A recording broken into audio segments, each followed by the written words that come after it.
Dans le cinéma de Sophie Le Tourneur, on ne veut pas oublier. On ne veut pas. Donc c'est un peu une résistance contre la mort. Bonjour, je suis Philippe Catherine.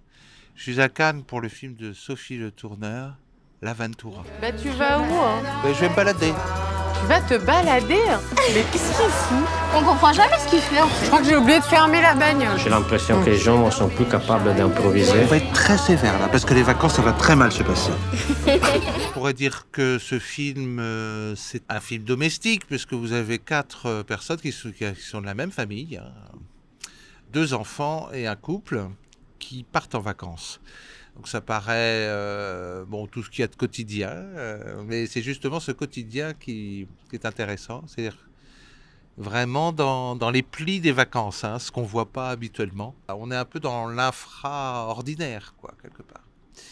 C'est-à-dire que tous les petits détails du quotidien qui nous échappent deviennent au fond la trame du film. C'est-à-dire qu'il y a eu un voyage en Italie de Sophie Le Tourneur, on était cette fois-ci en Sicile, on se posait plein de questions et j'avoue qu'aucune question dans l'Aventura n'a été résolue. Ce sont 4 solitudes qui se groupent pour faire une famille. Des fois on est ensemble, des fois fragmentés, c'est difficile de savoir. Et ce Jean-Fils cherche un peu la solitude. Il est un peu en fuite, quelque part. C'est donc une période de sa vie sentimentale qui est peut-être pas optimale. Qui est le plus intelligent? Ouais, c'est moi. Pourquoi?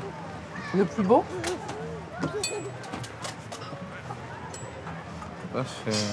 C'est toi?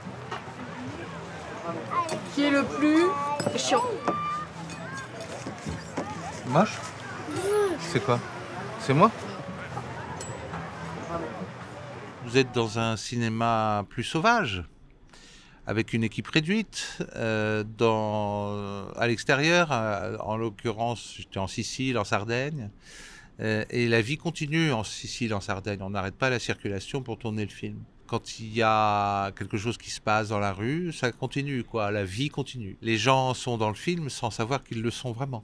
Des figurants qu'on voit de dos la plupart du temps. C'est des choses qui n'arrivent pas forcément enfin, que c'est la première fois que je rencontre ça quelque part. Mais c'est très agréable, en tout cas, de changer de méthode, d'être dans quelque chose de plus agité, quelque part, de moins sous cloche.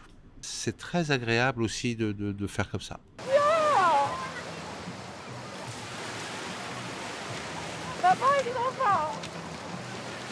Et maman, elle avait toujours pas compris que, par exemple, tout à l'heure, quand on était à la Boba, hein, que je te demandais si c'était toi, mais je savais pas si Comment la c'était toi. partie avec la tomate et Tu tu auras comprends une ça? glace. Parce que moi, quand j'ai pas mes lunettes, je ne vois pas. C'est vraiment une partition, parce que rien n'est improvisé, contrairement aux apparences. Comme si c'était une enquête. C'est-à-dire qu'une enquête qu'elle a fait sur sa propre vie, c'est une reconstitution de sa propre vie à Sophie Le Tourneur.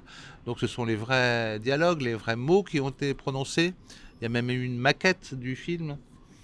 Donc c'est vraiment comme une enquête policière sur une intrigue très menue, puisqu'il n'y a pas de crime, il n'y a pas voilà,